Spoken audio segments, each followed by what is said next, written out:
అందరికీ నమస్కారం. నా పేరు కోనపురెడ్డి లక్ష్మీకిరణ్. ఇప్పుడు రీసెంట్‌గా తెలుగుదేశం పార్టీ కార్యకర్తల సమావేశంలో చంద్రబాబు నాయుడు గారు ఒకసారి వినండి ఏమన్నారో. మిమ్మల్ని ఒకటే కోరుతున్నా, వైఎస్ఆర్ కాంగ్రెస్ పార్టీకి డైరెక్ట్ గా ఇండైరెక్ట్ గా మనం పనులు చేసే పరిస్థితి ఏ స్థాయిలో కూడా రాకూడదు.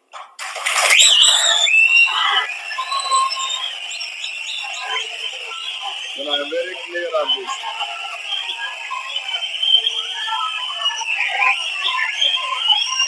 అది చేస్తే పాముకు పాలు పోసినట్టే. నేను తెప్పించుకుంటున్నా, నేను అది కూడా చెప్పేస్తాను. వైసీపీ కార్యకర్తలకు డైరెక్ట్గా కానీ ఇండైరెక్ట్గా కానీ ఎలాంటి పనులు చేయకూడదంట. అంటే ఇప్పుడు వైసీపీ కార్యకర్తలు కానీ వైసీపీ సపోర్టర్స్ కానీ ట్యాక్సులు కట్టట్లేదా? అంటే ఇప్పుడు గవర్నమెంట్ నడిచేది ప్రజలు కట్టిన ట్యాక్స్ మీదే కదా. ఆ ట్యాక్స్ టీడీపీ వాళ్ళు కట్టిన ట్యాక్స్తోనే గవర్నమెంట్ నడుస్తుందా? అందరు కట్టిన ట్యాక్స్తోనే కదా నడిచేది. మరి వాళ్ళకి సపోర్ట్, వాళ్ళకి పథకాలు ఏమన్నా అంటే వాళ్ళకి ఏ రకంగానూ సహాయం చేయను అంటే అర్థం ఏంటి?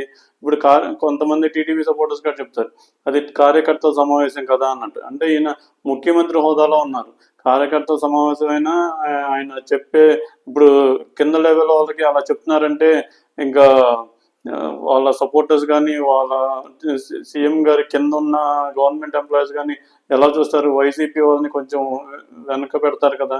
అంటే నేను ఇక్కడ వైసీపీ వాళ్ళని సపోర్ట్ చేస్తున్నానని కాదు, అలా ఒక సీఎం హోదాలో ఉండి ఒక వ్యక్తి అలా మాట్లాడొచ్చా? ఇప్పుడు ఆయన ప్రమాణ స్వీకారం చేసినప్పుడు ఏం చెప్పారు?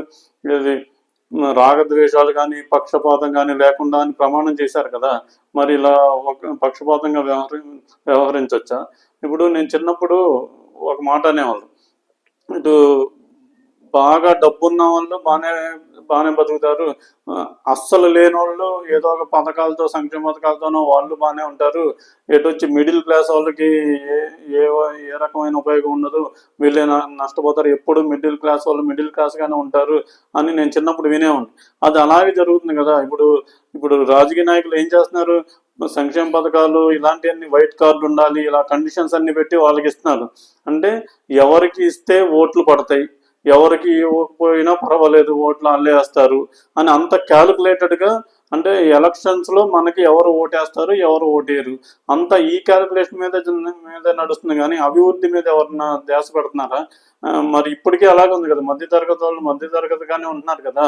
మరి అభివృద్ధి ఇప్పుడు అందరూ కట్టిన ట్యాక్స్తోనే కదా గవర్నమెంట్ నడిచేది. అయినా సరే కొంతమందికి కొన్ని ఇచ్చి కొంతమందికి లేకుండా అలా చేస్తున్నారు కదా. ఇప్పుడు ఇంకో విషయం చెప్పుకోవాలంటే, ఒక ఇంట్లో 10 మంది ఉన్నారనుకోండి, 10 మంది టీడీపీకి సపోర్ట్ చేయటం 10 మంది వైసీపీకి సపోర్ట్ చేయడం ఇలా ఉండదు కదా. ఎవరికి వాళ్ళకి వ్యక్తిగత అభిప్రాయాలు ఉంటాయి, వ్యక్తిగతంగా ఇష్టాలు ఉంటాయి. వాళ్ళు ఆ 10 మందిలో ఒకళ్ళిద్దరు వైసీపీకి సపోర్ట్ చేయొచ్చు, జనసేనకి సపోర్ట్ చేయొచ్చు, ఇంకో కొంతమంది టీడీపీకి సపోర్ట్ చేయొచ్చు, అలా డివైడ్ అయ్యి ఉండొచ్చు కదా. అంటే వాళ్ళ వ్యక్తిగత ఇష్టానుసారంగా అవ్వచ్చు కదా. అంతేగాని ఈ ఇంట్లో వాళ్ళు టీడీపీ సపోర్టర్స్ కాబట్టి వీళ్ళకి సాయం చేస్తాం, ఈ ఇంట్లో వాళ్ళు వైసీపీ సపోర్టర్స్ కాబట్టి వీళ్ళకి సాయం చేయం, ఇలా డిసైడ్ చేసేస్తారా? అంటే మరి ఓట్లు వేయడం కూడా ఇండివిజువల్గా ఓటేస్తారు కానీ అందరూ ఈ ఇంటికి సంబంధించి 10 ఓట్లు నేనే వేసేస్తున్నానని ఒక లేరు కదా. అంటే నేను చెప్పేది ఏంటంటే, ఇలా డివైడ్ చేసి పరిపాలించడం కరెక్టేనా? ఇప్పుడు టీడీపీ సపోర్టర్స్ చూడండి, ఆ వీడియోలో చప్పట్లు కొట్టి విజిల్స్ చేసి ఎంకరేజ్ చేశారు. అంటే టీడీపీ సపోర్ట్ చేస్తున్నాం కాబట్టి ఆ నాయకుడు ఏం మాట్లాడినా సపోర్ట్ చేయటం, చప్పట్లు కొట్టడం, విజిల్స్ చేయటం, వాళ్ళని ఎంకరేజ్ చేయటమేనా? ఇది తప్పు అని చెప్పేవాళ్ళే లేరా? అంటే మనం టీడీపీ సపోర్ట్ చేస్తే వాళ్ళు ఏం చేసినా వాళ్ళు ఇంకా అది కరెక్ట్ అయిపోద్దా? టీడీపీ సపోర్టర్స్ కూడా అవును చంద్రబాబు నాయుడు గారు మాట్లాడేది తప్పు అని ఎందుకు క్వశ్చన్ చేయరు? వాళ్ళు కూడా ఇలా ఎందుకు ఎంకరేజ్ చేస్తున్నారు? ఒకసారి ఆలోచించండి. అలాగే నేను వైసీపీని సపోర్ట్ చేస్తూ మాట్లాడుతున్నాను కాదు, ఇలా డివైడ్ చేస్తూ పరిపాలించడం కరెక్టేనా? వైసీపీ వాళ్ళు ట్యాక్సులు కట్టట్లేదా?